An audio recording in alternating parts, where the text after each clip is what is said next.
Okay, welcome to the Embodiment Conference keynote stage. So I am very happy to have back Charles Eisenstein. So Charles, I've interviewed for my podcast a couple of times, and he was also one of the keynotes at our first conference in 2018. Charles is a speaker, author. It's really hard to define him in a way. He's a bit of a philosopher, a bit of an activist, covers a wide range of topics, everything from sort of human civilization to money. I did a course on his on food. There's one for men. It's really a wide range of topics. And I think what holds it together for me is disconnection, the idea of connection and disconnection, which of course has an embodied component. So Charles, welcome back, sir. Yeah, happy to be back, Mark. How are you doing, first of all? How's things? Well, that is a complicated question. I've been, all is healthy and all that, but feeling in my own body what's happening to the Earth's body and the body politic, which is maybe just a fancy way of saying like what's happening in the world is kind of getting to me. So I go through. I'm not necessarily like happy and cheerful and activated every day. Going through ups and downs. Yeah, well, definitely no demand to be happy and cheerful all the time here. Your beard looks a little whiter since the last time I saw you. Yeah.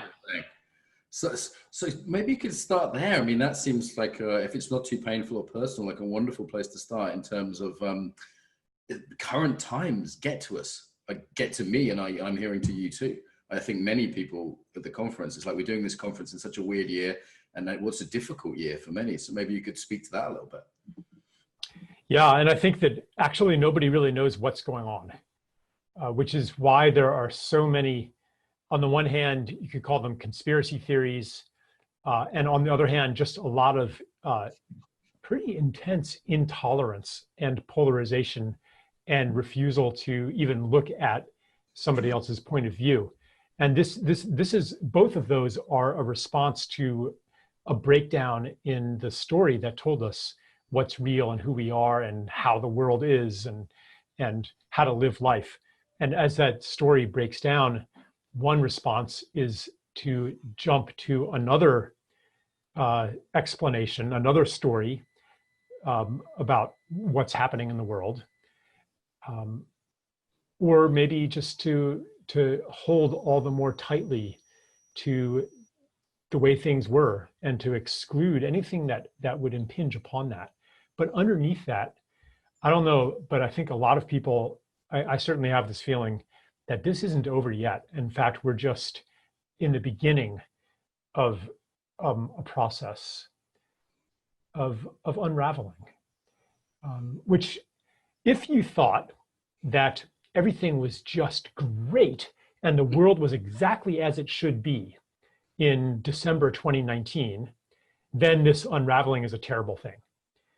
If all along you were like, this isn't how it's supposed to be, a more beautiful world is possible, and feeling trapped in a world that is not as it is meant to be, if you've been feeling like that, then there's probably a part of you that welcomes the unraveling, even if there's no guarantee that the result of the unraveling will be anything better than what the world was in December 2019.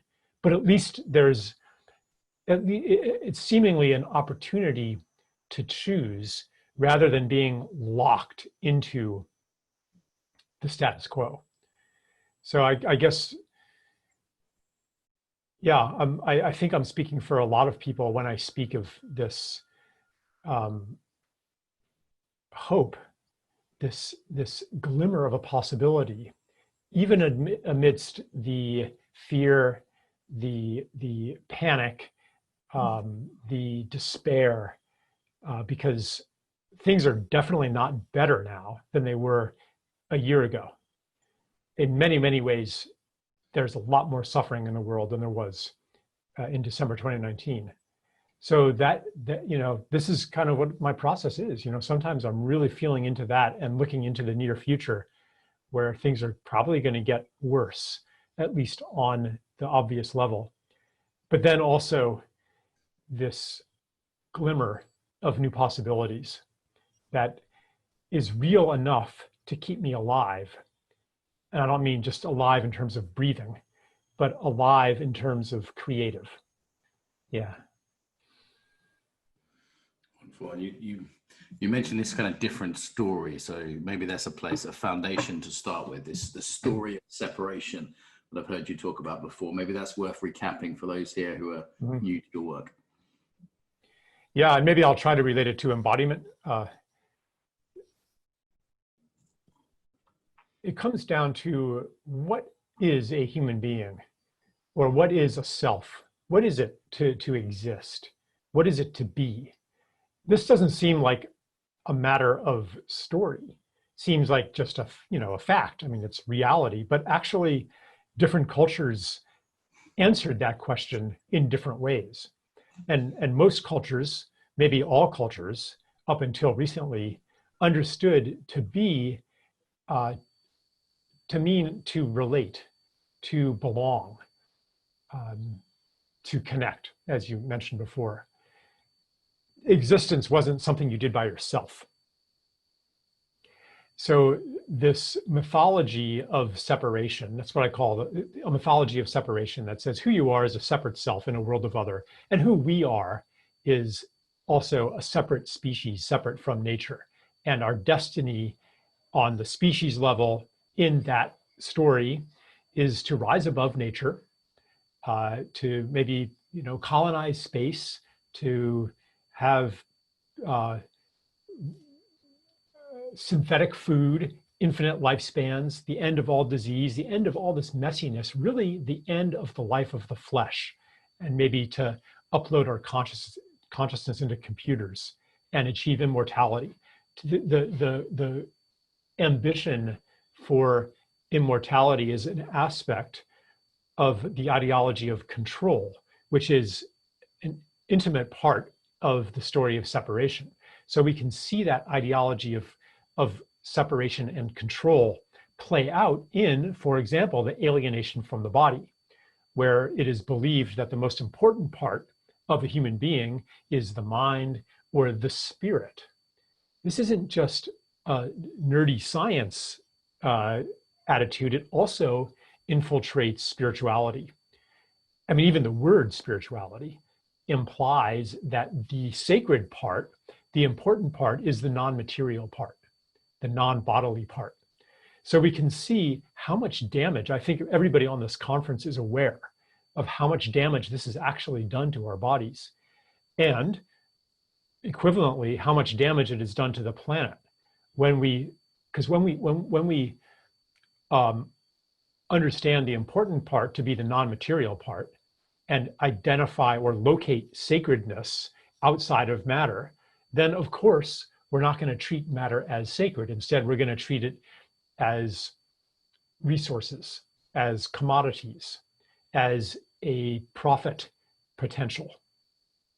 And that is exactly how our civilization has treated nature. Not as a sacred being deserving of reverence or even respect. And you could explain how that is happening in the economic domain, which I wrote a book about that. But I think that to blame it simply on capitalism misses the undergirding structures of capitalism, which is, again, mythology, our basic understanding of who we are and why we're here and what is. So anyway, yeah, that's the story of separation and the program of control that follows it. Maybe I'll also mention that a little bit. The program of control says that our well-being, our progress, comes through exerting better and better control over matter. So more powerful machines, more precise control through nanotechnology, through precision engineering. And so our progress means that we'll be able to, or genetic engineering, to be able to impose control on a finer and finer level with more and more understanding, and thereby someday attain utopia. But in the meantime, improve life, one invention after another, improving life through controlling matter. And so then the same gets turned onto the body. How do you improve your health? It's again through imposing control on this sometimes wayward machine, or imposing control on the other separate selves out there that are competing with you. Because in the story of separation, more for you is less for me. And all life forms are in competition with each other. But thankfully, we have technology, we have antibiotics, we have medicine that allows us to impose control on these others so that we can be safer and safer, better and better, more and more dominant, onward and upward. That's the ideology that is in fact failing us today. And I'll just say, to relate this to current events, our response, like COVID-19, out of all the health crises that have been rising in my lifetime, chronic disease, autoimmunity, allergies, autism, addiction, out of all of these things, none of them fit the paradigm of control. None of them admit to a pathogen that we can dominate and achieve health. Finally, and so what has been done about these things? Not very much. We haven't radically altered society because childhood chronic conditions have risen from 1% to 52% in the last 40 years, or no, 60 years. We haven't, like, nobody's running around in a panic because of a very real epidemic of all of these conditions. Now COVID-19 comes along, and finally, here's a bad guy that we can fight. Here's a problem that, after so long and feeling so helpless to stem the failure of the program of control, and to admit that utopia hasn't come despite hundreds of years of technology. Like, this is a crisis of faith, a crisis of identity. Now COVID comes along, and finally, here's something that we can control. So all of society's attention turns toward this virus.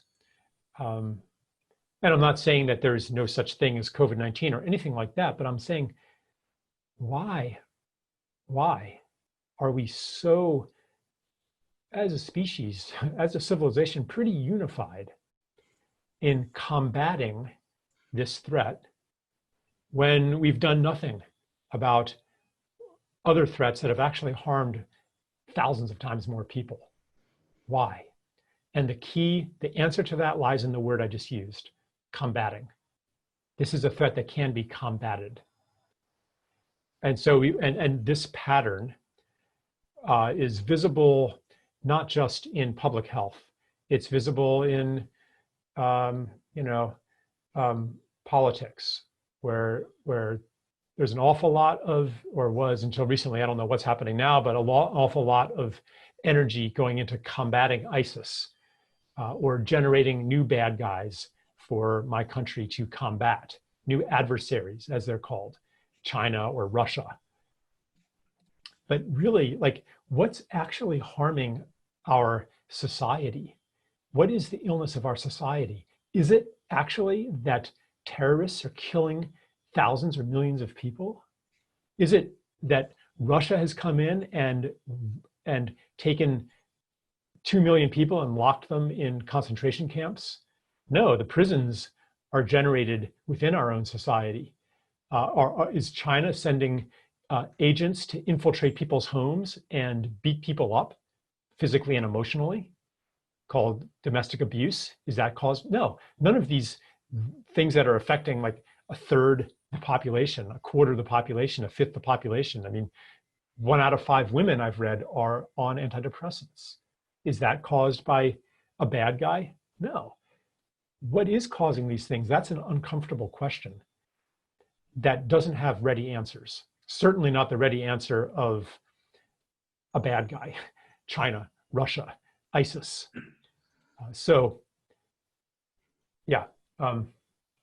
I'll just end this rant here by saying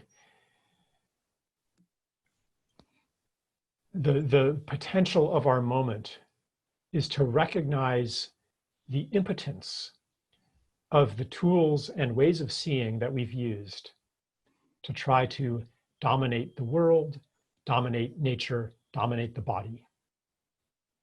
And if we can admit that failure, then there's a possibility of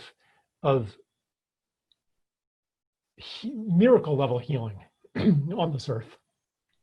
Because actually, none of our problems, whether they are social, ecological, or physiological, are that difficult to solve. All of the real pandemics of our time, such as autoimmunity, allergies. I mean, if you dip into the world of alternative medicine, herbs and homeopathy and energy medicine and down the line, then pretty much every disease we're told is incurable is actually curable, and relatively cheaply. And I could say the same for land healing practices, regenerative agriculture, the restoration of rivers and estuaries and harbors. Like, it's not hard when we turn our attention to that and see our role in that healing as a matter of participation rather than domination. You ally yourself with the soil. You ally yourself with the ecosystem, with all of the species. You maybe bring in beavers to help restore water systems. And the same thing with the holistic approach to physical health. You don't see the body as a wayward machine. You understand that the body has a natural tendency toward wholeness. How do I support that? How do I align with that? How do I provide that extra little bit of missing information that's required for that to happen?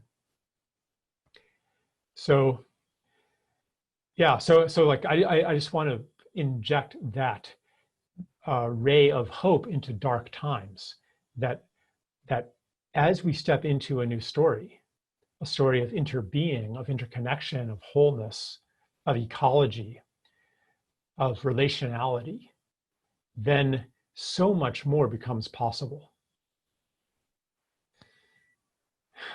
Yeah. Charles, thank you. Maybe we can underline something you said about the body earlier, just given the context of this conference. I mean, as I understand your work, if we are objectifying the body, disconnected from the body, that enables the objectification and misuse of the ecology. A sense of separation from ecology is created from our own separation, and vice versa. Am I right. understanding that correctly as sort of like the core kind of because some people ask me like, hey, why are you getting ecology people on an embodiment conference? Why have you got a whole track about that? And I'm like, because it's super linked. Yeah. Yeah, it's not just like you're being politically correct and, oh, we have to nod towards climate change in order to validate our conference. No, like, these are part of the same mindset. The abuse of nature and the abuse of the body, the seeing of nature as thing and the seeing of the body as thing. These are the same mindset. And as we do to the body, so we do to nature, and the other way around too. As we do to nature, so we do to the body.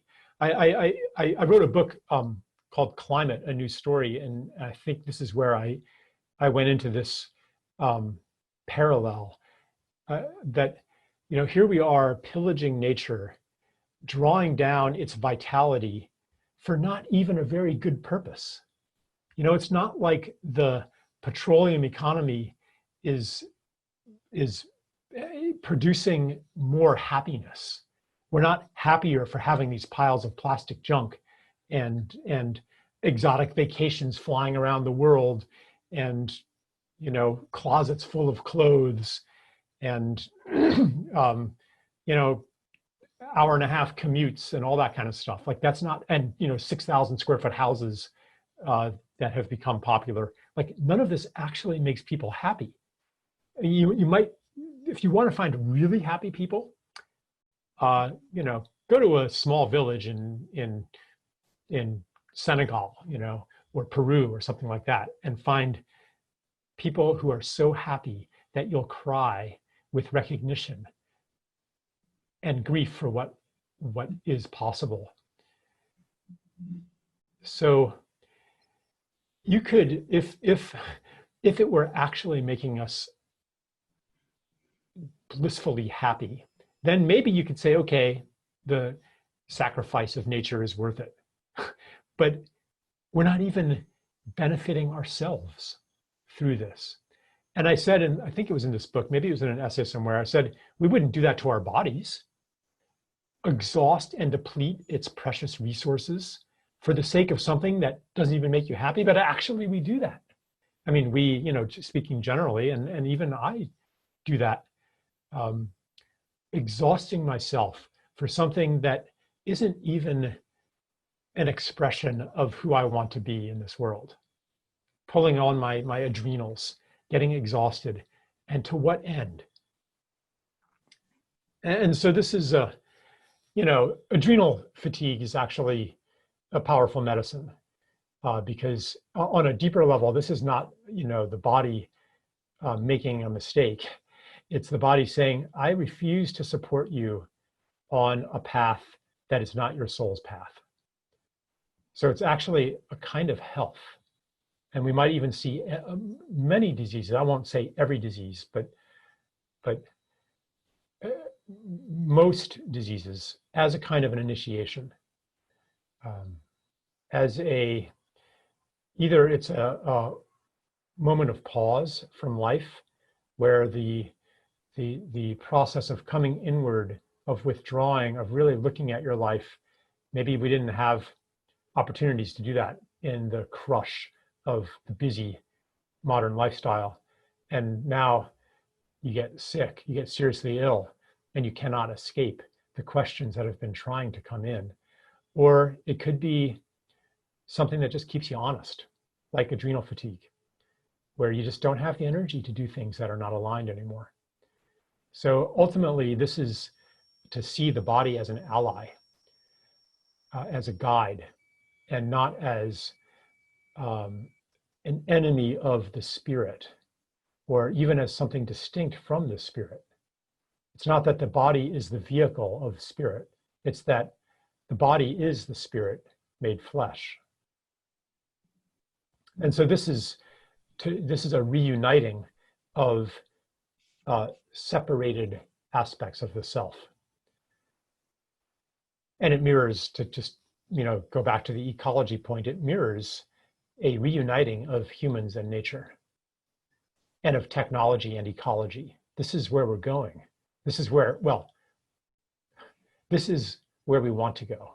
This is what is possible. This is a future that we can choose.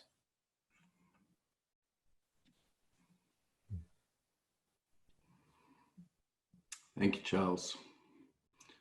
It was actually a moment in the run-up to the conference where the staff were all getting really depleted, and we were all pushing it really hard.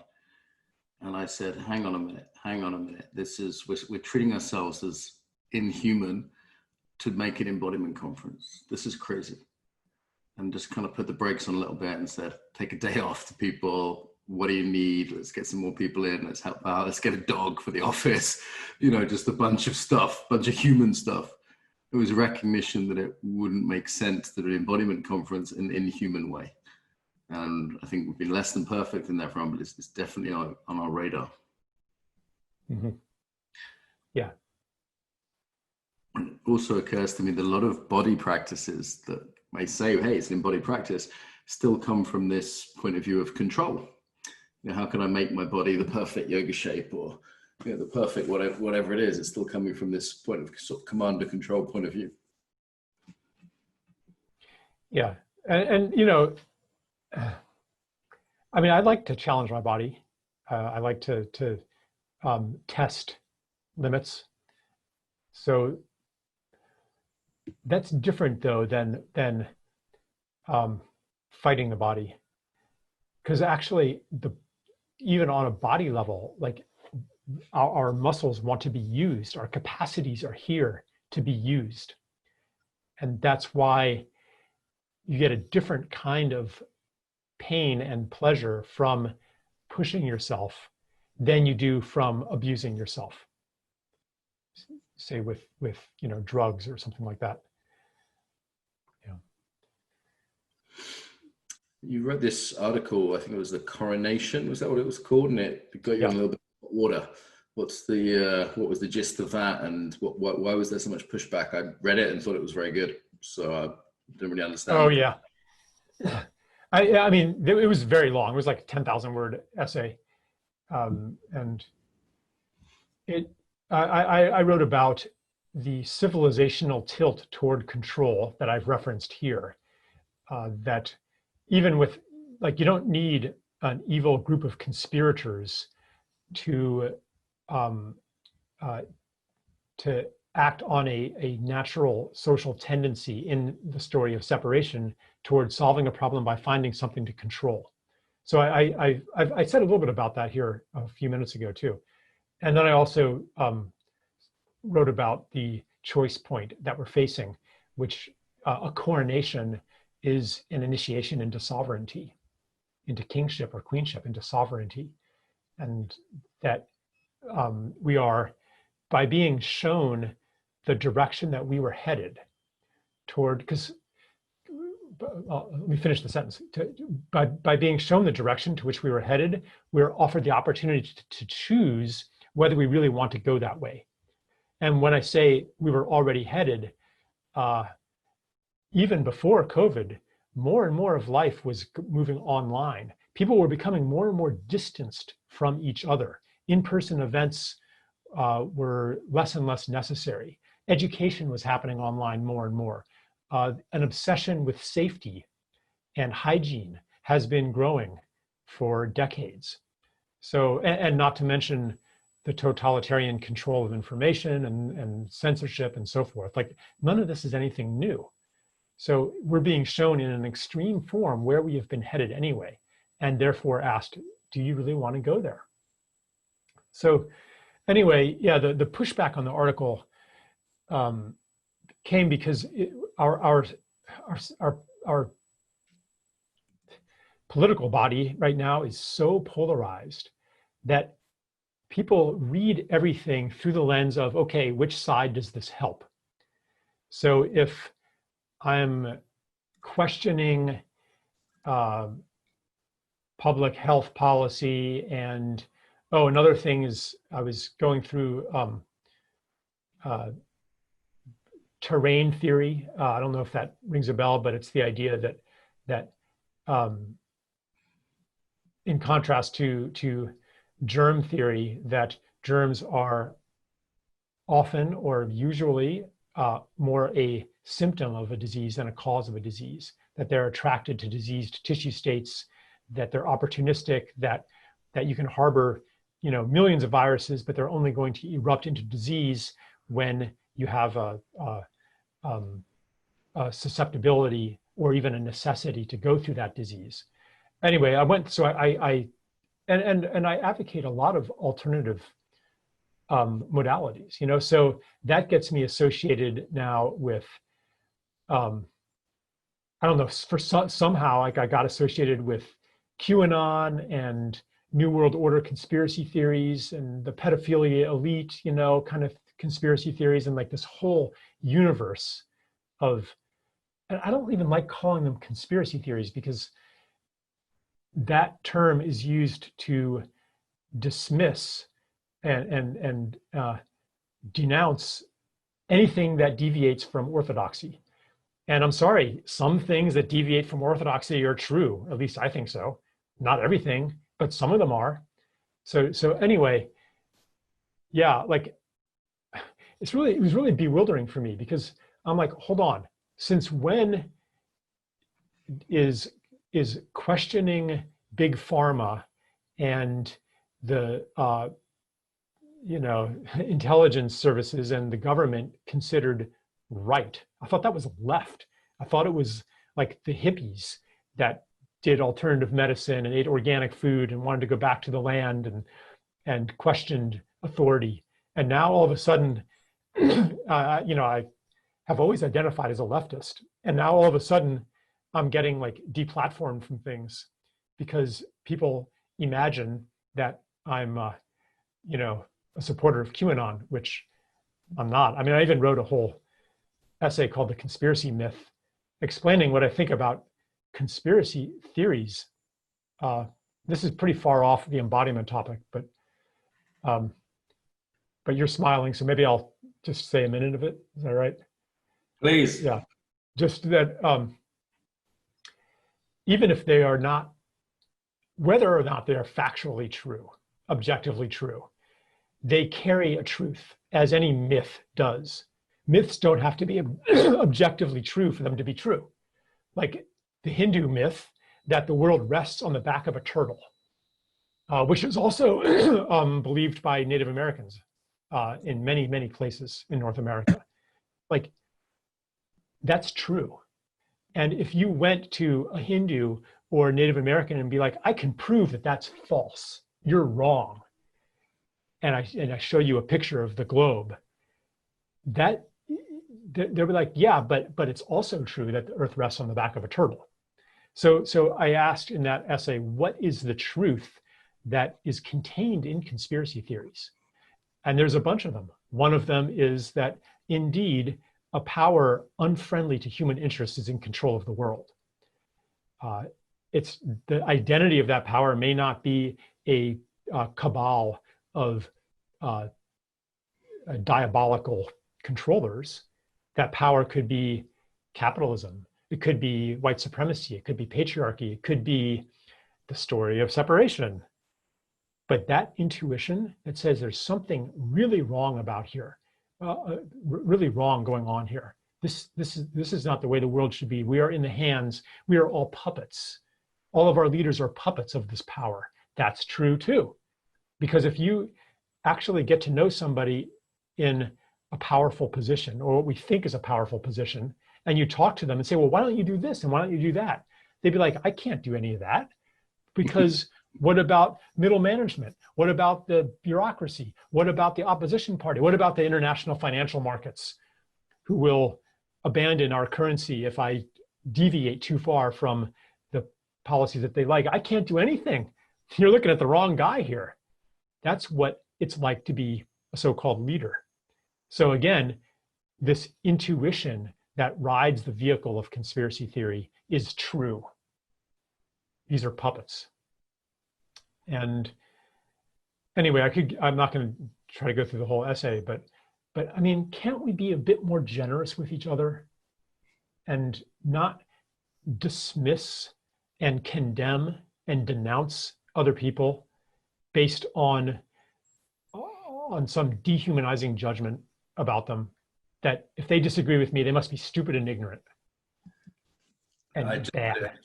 Put it to people listening as well, that if you disagree with Charles, that doesn't make him stupid or ignorant, or you stupid or ignorant. Like a crazy idea that we have at this embodiment conference, we can have diversity of opinions, you know, absolutely radical idea that we don't have to hate each other. You might draw the line somewhere slightly differently than Charles in terms of what is and isn't the conspiracy.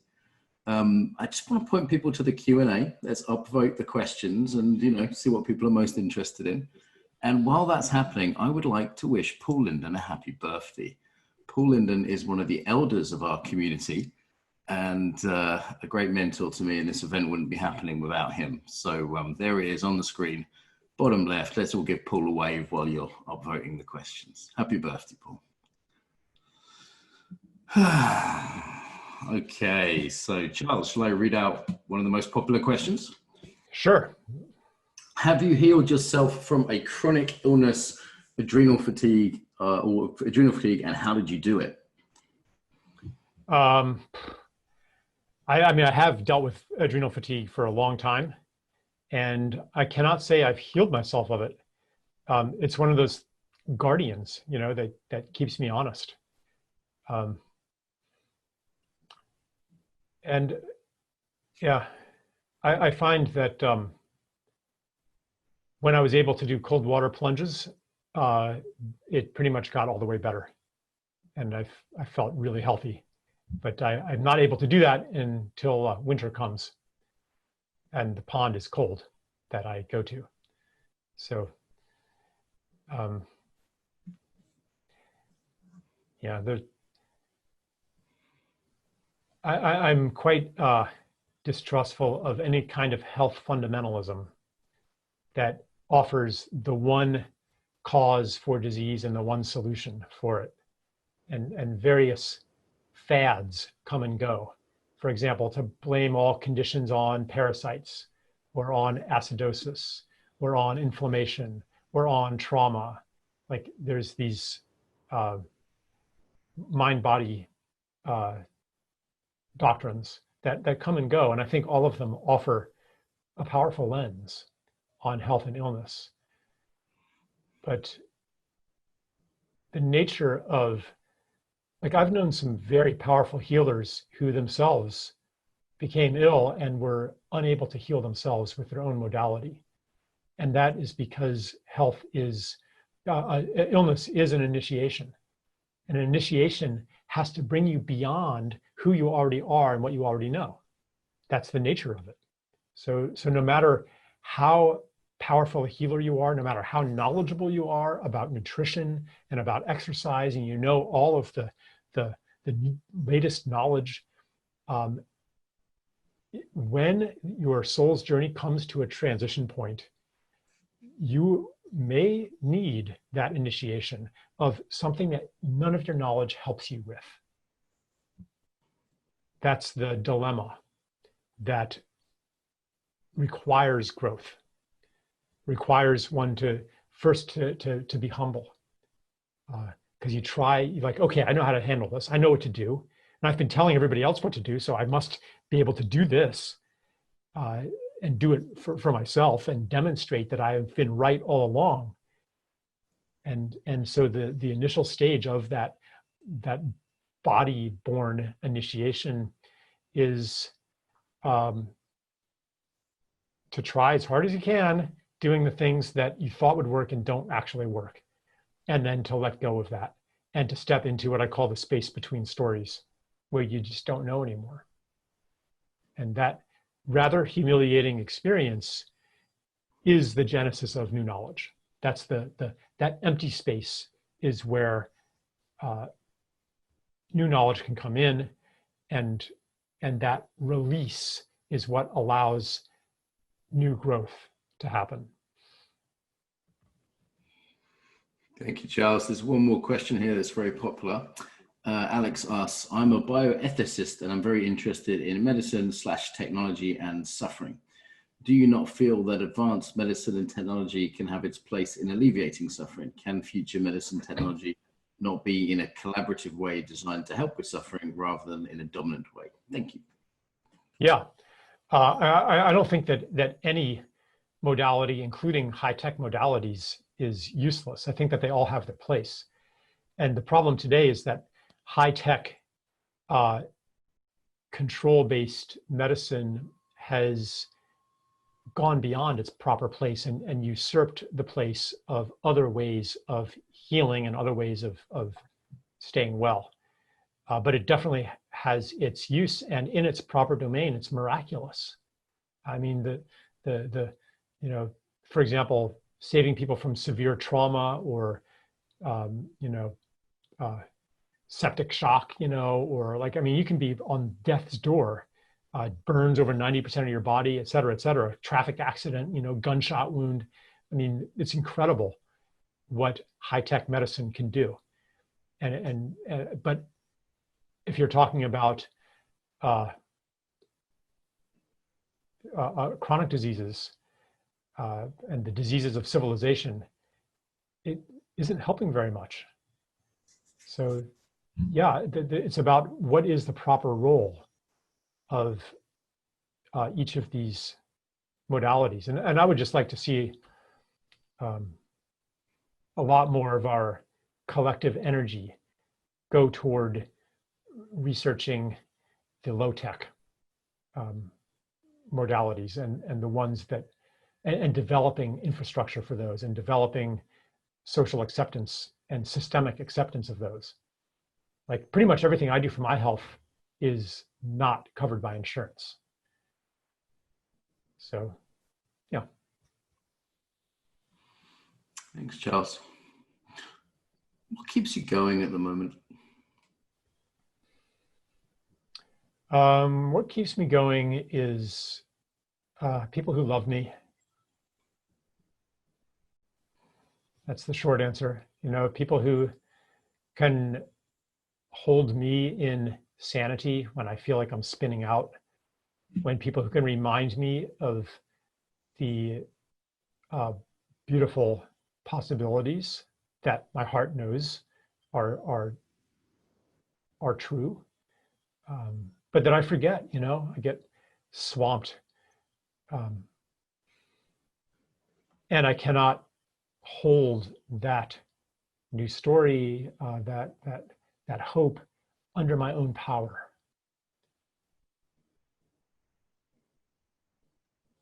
On me, not so much locally actually, but globally. People, my deep allies, who can really remind me of who I am and why I'm here when I forget. That's what keeps me going. No special quality of my own, but my community. It's a bit unusual for an interview. I don't think I've ever done this before, but tell me if it's out of order. I have a bit of a sense of you being run down. I'm wondering if there's anything we can offer you here that might be nourishing. My sense is there's a lot of love for you here and a lot of appreciation for your work, and just not sure if it's something we can put your way. Well, thank you. That's very kind of you. Yeah, I'm not sure what you can do over Zoom. I am, you're right, I am a bit run down. I'm planning a 2-month kind of sabbatical retreat in the month before and after solstice. I want to make something really beautiful and get that started during that time. I'm not sure what it is. It may be something different than I've been doing for the last 10 years. But I think the reason I got run down is I was traveling a lot. Jet lag, airplanes, yeah, so thanks to COVID, I no longer am doing that. And this is such a personal example of feeling trapped in not quite the right life, but couldn't get out of it. There was just too much momentum, and I would say, okay, I'm going to cut down, but then some conference would reach out, and it's such a beautiful conference and they're doing such good work, and Charles, please, we really, okay, I'll go to this one. And then pretty soon, I'm traveling a third of the time and on airplanes and stuff. So but yeah, and then I wrote that coronation essay, and everybody was asking me to be on podcasts and stuff, and I've been spending all this time on the computer. And anyway, but to answer your question, yeah, I'm not sure what you can do tangibly, but even just your prayers and moral support, and yeah, I had this psychedelic experience a few years ago where the being of the sacred plant medicine, I went into it, I was like, okay, tell me, give me whatever experience I need to be of better service to Gaia. And if it's a tough lesson, that's okay, because I really want to help more. I kind of went into it with this heroic attitude of bring it on, And they say, be careful what you ask for. But what I got was the most gentle experience of being held by a grandmother. And she said, just stay here. Just be here. That's enough. That's all we want. And so, yeah, I'm like, here I am sharing this with how many strangers here? 991. Okay. It's kind of weird, but anyway,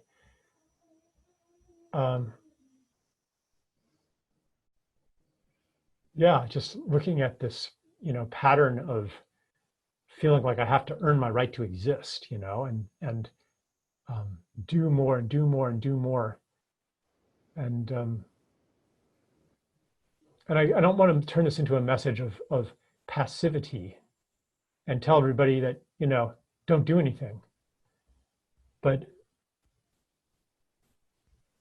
exhausting myself isn't going to help the world. And actually, overall on this planet, I think the world would be a lot better off if people did less.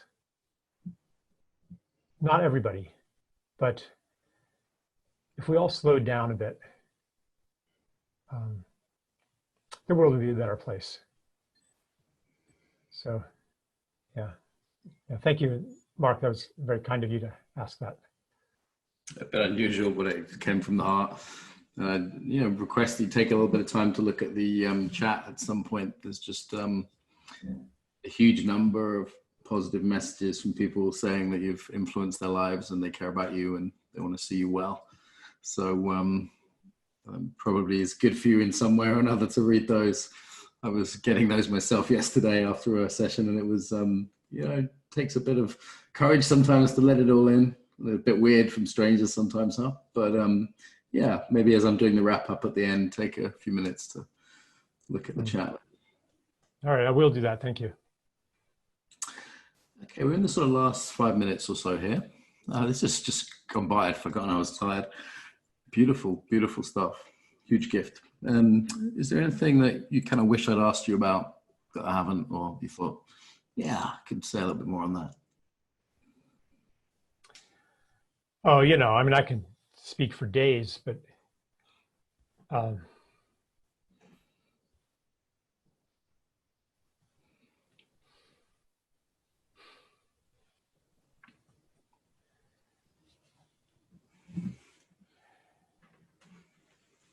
no, I don't think I want to actually go back into that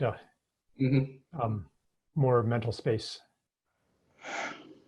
Yeah. Yeah. Should we take a couple of minutes of silence together before we wrap up, and in the sort of spirit of doing a bit less? Yeah. Maybe there's something though that I could offer.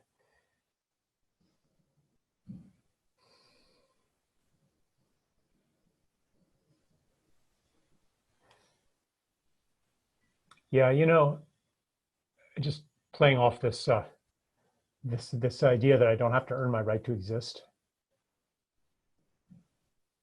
If we're going to learn from nature, I don't see animals thinking that they have to earn their right to exist. They spend most of their time actually not doing very much.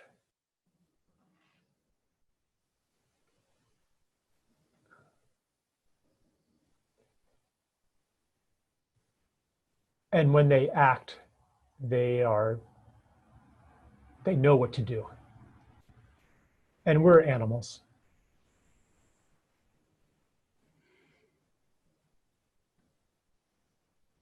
And maybe despite all of the calls for frenetic action, especially in the political realm, and that this is the moment, is that true? And where do you source the knowledge of whether that's true or not? And I would, I guess, offer what I'm practicing, which is, or what I'm trying to practice. But I'm reminding myself, as much as I'm reminding anyone else, is to let that come from the body, and not the urgency that is being broadcast at us, that hurries us into one or another militant camp and constant crisis mode. Because I don't want to say it's not time to act. I'm not saying that. But I'm saying to source that knowledge of whether it is time to act or not from the body, and to listen. That's something I want to become better at. Yeah. Otherwise, I'm not sure how long I'm going to be here. So but that's not the reason. That's not the reason, actually. It's not do it a different way or I'm not going to survive. it comes from a choice of how I want to live and what's beautiful to me. A choice for life. Incidentally, that's what I say in my climate book, that we're not going to change because we're threatened with extinction. We're going to change because we choose life. So, yeah, thank you for that last opportunity. Wow. I think this is one of the most beautiful and real and vulnerable talks I've ever seen at a conference. Really touched, Charles, really touched. Can people feel it? It's like, it feels special, huh? There's something in the air with this one. Charles took it to a new level for all of us, I think. Whew. Okay, it seems prosaic, but Steve, if you want to put Charles' website up, he's got lots of good books. Seems like a sort of prosaic end, but there's a couple more practicalities. I'll come back for Charles for a final word, maybe. Lots of good stuff coming up at the conference. Please do check out Adrian Harris's whole ecology channel, 100 Ecology and Research it's called, and there's so many good speakers there. If you haven't seen Bayo's talk, I recommend that one, David Abrams, and there's also all sorts of other things on tomorrow, or today, I think it is technically in England. I'm doing a session on coaching tomorrow. There's Tom Myers on anatomy. There's Leslie Kamenoff from the yoga world, Peter Lovett from research. And yeah, this time tomorrow, David Abrams is on. If you like this talk, I'm pretty sure you'll like David's in terms of the spirit of it. Charles's talk is going to be kept free. So I know this is Charles's wish, so it won't be behind any paywall. It will be free ongoing forever for anyone who wants it. The other talks are available in the library. Get after a talk like this, I don't want to be like a salesperson here, just to say it's there if you want it. And in terms of digesting things, it can be really helpful to not feel like there's a rush to watch everything in 10 days, you know, to digest it in your own time. I think the model we have is a good balance in a very imperfect world between providing stuff for free and not utterly bankrupting me. So your support is also personally appreciated, people, if you want to get that. Charles, if you have anything you need support from us, or for your next stage, we've got a pretty good network, people that might be able to help you in different ways, so don't be shy to reach out. As ever, people, I'm sure we'll be discussing this on the Facebook group ongoing, so reach out there, people, if you want to talk about these issues. Afterwards, we'll do our normal coffee break. So if you want to, if like me, you feel quite touched and a bit emotional, it's quite good to talk to other human beings rather than sort of be talked at. So those coffee breaks are there if you want to chat to a few people, and you can do that. Steve, I'm a bit choked up, Steve. Am I forgetting anything here? I think you're pretty much on point. You've got everything down. Thank you for hosting us. I love the book for her poem at the beginning. Matt, our designer, just because he's on screen and he almost never is. Happy birthday once again to Paul, our elder.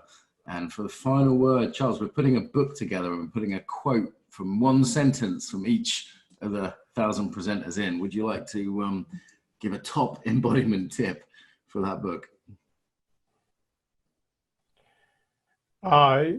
Yes, but not right now. Okay, you can send it to us. No rush, no rush. That's the kind of pausing and no rush is what this is all about. Yeah. Wow, these are beautiful comments here in the chat. Thank you for everybody. And yeah, I hope you had time. I'm going to leave those up. I hope you've had time to read some of those. In the spirit of having a little time and a little pause, let's end this now. If you're planning on doing something afterwards, then why not give yourself the treat of 4 minutes of doing nothing? That'll be my invitation to you guys if you've got something planned for the hour. Okay. Thank you, Charles. Thank you so much for joining us today. thank you.